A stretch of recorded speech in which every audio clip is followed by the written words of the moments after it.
Bienvenidos a De Todo Un Poco, lugar donde vas a aprender cosas que no sabías y que no te importan, o cosas que ya sabías pero que tampoco te importan.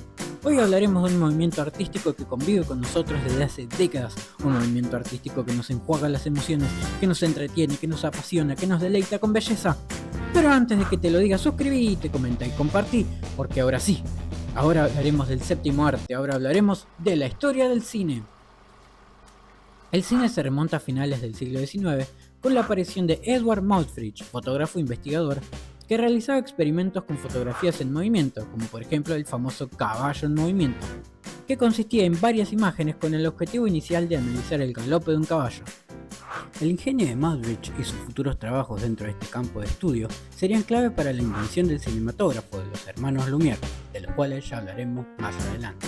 Louis Leprince fue un artista inventor francés y es para algunos el verdadero inventor del cine, ya que realizó las primeras imágenes en movimiento en mayo del año 1888, en la obra titulada La escena del jardín de Ronday, con la ayuda de una lente única y una película de papel. Con la escena del jardín de Ronday y poco después con el puente de Leeds, Leprince se adelantó varios años a otros nombres ilustres. Por desgracia, Leprince nunca fue capaz de realizar una representación pública en Estados Unidos porque desapareció misteriosamente en un tren que unía Dijon y París el 16 de septiembre de 1890, sin que su cuerpo o su equipaje fueran encontrados. En 1895 ve la luz la primera película realizada por Auguste Marie-Louis Nicolas Lumière y Louis Jean Lumière, los hermanos Lumière.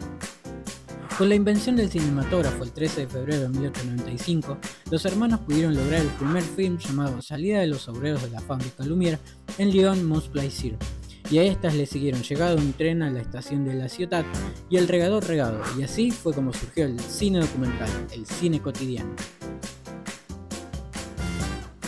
Surge el cine mudo, cuyas características eran que se utilizaban títulos o música en vivo. Las películas se proyectaron en pequeñas salas llamadas Nickelodeones, que surgieron en la década de 1900. El cine se convirtió en una forma de entretenimiento accesible para las masas, especialmente para la clase trabajadora. Algunos títulos importantes de esta época fueron Viaje a la Luna, que marcó un hito del cine mudo y de la ciencia ficción, donde unos astrónomos viajan a la Luna en cohete y se hallan con extraterrestres. El gabinete del Dr. Caligari, donde un hipnotizador utiliza un sonámbulo para cometer asesinatos. Nosferatu, de Friedrich Murnau, la basada en Drácula que aterroriza la ciudad de Bremen. Acorazado Potemkin, basada en hechos reales en la que se reproduce el motín ocurrido en el acorazado Potemkin en 1905, cuando la tripulación se rebeló contra los oficiales de la Armada zarista y miles de éxitos más de aquellos tiempos. A los géneros consolidados se le sumaban el western, aventuras y cine de terror. Los actores, por otro lado, dejaban la exageración que predominaba en sus trabajos y adquirían una actuación más natural. De a poco comenzaron a observarse avances técnicos como mejoras en la iluminación, fotografía o efectos especiales. A su vez, en la industria cinematográfica, crecía el Star System, y esto se refiere a la práctica de los estudios cinematográficos de promocionar y construir la imagen pública de actores y actrices como estrellas, para atraer audiencias y vender películas. Algunos aspectos claves del Star System en esta época eran los actores teatrales. Muchos actores de teatro se unieron al cine trayendo consigo toda su experiencia. En 1920 actores como Charlie Chaplin, Mary Pickford y Douglas Fairbanks se convirtieron en estrellas cinematográficas con un gran seguimiento de fans, y los estudios invertían en publicidad y promoción para construir la imagen de las estrellas, cuyas vidas personales se convirtieron en objeto de interés público, con rumores y escándalos que a menudo se promocionaban para generar publicidad. Una década más tarde se incorpora el sonido, lo que revoluciona la industria junto con El cantor de jazz, la primera película sonora dirigida por Alan Crosland y protagonizada por Al Jolson. A su vez, los estudios como Hollywood, Paramount, Warner Bros. Y MGM se consolidaron como centros de producción y distribución de películas. Se estableció, dentro de toda la gran revolución de la industria, el código Hays, que básicamente lo que pregonaba era controlar el contenido de ciertas películas. Algunas masas, al ver el contenido nocivo, pidieron que el gobierno lo controlara. Para evitar que el gobierno censurara o prohibiera las películas, Hollywood decidió hacerlo por sí mismo con el código Hays, que las producciones adoptaron para limpiar su imagen. El código Hays fue ampliamente usado en Hollywood de 1934 a 1968, concebido por William Hayes, miembro del Partido Republicano y primer presidente de la Asociación de Productores y Distribuidores de Cine de América. Más adelante en el tiempo, el cine pisa los suelos de la Edad de Oro. Para este punto, los estudios de Hollywood dominaron la producción y distribución de películas con un sistema de estrellas y contratos exclusivos. También directores como Orson Welles, Alfred Hitchcock y Billy Wilder revolucionaron la narrativa y técnica cinematográfica.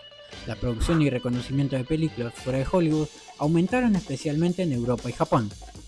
Algunos de los largometrajes de esta época se convirtieron en clásicos como Casablanca, del director Michael Curtiz y protagonizada por Humphrey Bogart e Ingrid Bergman. El Ciudadano, dirigida y protagonizada por Orson Welles, o la famosa Psicosis, dirigida por Alfred Hitchcock. El cine de esta época influyó en la música, la literatura, el arte y la moda, reflejando y moldeando la cultura popular. El cine de estos tiempos se caracterizó por el surgimiento de nuevos movimientos y sobre todo una nueva ola de artistas independientes. Surge la nueva ola del cine francés, movimiento que revolucionó la narrativa y técnica cinematográfica con directores como Jean-Luc Godard y Francis Truffaut. También hubo quienes se animaron a salir del sistema de estudios cinematográficos, como el caso de Martin Scorsese. Mientras tanto, se solidificaron las bases para el cine de culto con películas como El Padrino, dirigida por Francis Ford Coppola, y Eraserhead, dirigida por David Lynch.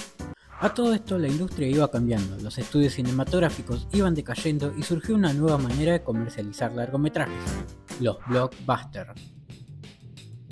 Las pioneras de esta nueva ola fueron Tiburón, dirigida por Steven Spielberg, o la gran Star Wars, dirigida por George Lucas. Esta época también dio paso a la influencia en la cultura popular, ya que el cine influyó en la música, la literatura, el arte y la moda, reflejando y moldeando la cultura popular. Emergieron películas de bajo presupuesto que lograron éxito comercial y crítico, como El último hombre sobre la Tierra. Para los 80 surgen películas como Indiana Jones, dirigida por Steven Spielberg y protagonizada por Harrison Ford, Die Hard, dirigida por John McTiernan y protagonizada por Bruce Willis, y Terminator, dirigida por James Cameron y protagonizada por Arnold Schwarzenegger. En el caso del cine de comedia, películas como Ghostbusters, dirigida por Ivan Reitman y protagonizada por Bill Murray, Dan Aykroyd, Harold Ramis y Annie Hudson. También Beverly Hills Cop o Tonto y Retonto, dirigida por Peter Farrelly y protagonizada por Jim Carrey y Jeff Daniels. O el cine de terror y slasher, películas como Halloween, dirigida por George Carpenter y protagonizada por Mick Castle detrás de la máscara de Michael Myers. O también películas como Pesadilla en la calle Elm. El cine de animación tuvo su protagonismo con los largometrajes como El Rey León, bajo las órdenes de Rob Minkoff y Roger Ailes, contando las voces de Jeremy Irons, James Earl Jones, Jonathan Taylor Thomas, entre otros. O la aclamada Toy Story, dirigida por John Lasseter y que contó con las voces de grandes estrellas como Tim Allen, Tom Hanks, Donald Trump, entre otros. No se puede dejar afuera estos éxitos que marcaron la historia de la cinematografía, con obras como E.T., obra de Steven Spielberg protagonizada por Henry Thomas, Drew Barrymore y Robert McNaughton, dándoles vida a los hermanos del film. O Volver al futuro, dirigida por Robert Zemeckis y protagonizada por Michael Fox y Christopher Lloyd, quienes dieron vida a Marty McFly y al Dr. Brown. Películas de ciencia ficción que sin duda se transformaron en piezas invaluables del séptimo arte. En esta época del cine también surgían aún más artistas emergentes, como en el caso de Quentin Tarantino, cuyo primer film fue Reservoir Dogs. O también Kevin Smith, cuya primera obra fue Clerks, filmada en la tienda donde desempeñó su trabajo, y como dato curioso, debió vender toda su colección de cómics para financiar su film, colección que luego recuperó con lo recaudado. Como vemos, el cine ha evolucionado significativamente a lo largo de su historia, influido por avances tecnológicos, cambios sociales y creatividad artística. Hoy en día, el cine sigue siendo un medio poderoso para contar historias y conectar con audiencias globales. En lo personal, pase lo que pase, el cine jamás dejará de formar parte de un movimiento artístico puro, poético, genuino. Jamás dejará de haber artistas con esa llama que les dice que deben expresarse como si de vida o muerte se tratase. En mi opinión, jamás dejará de existir el cine solo y por la única razón de que siempre habrá alguien que quiera contarnos una historia. Y hasta acá la historia. Si te gustó, si te dieron ganas de internarte en tu casa y ver 600 películas, deja tu like, comenta y compartí. Hasta la próxima.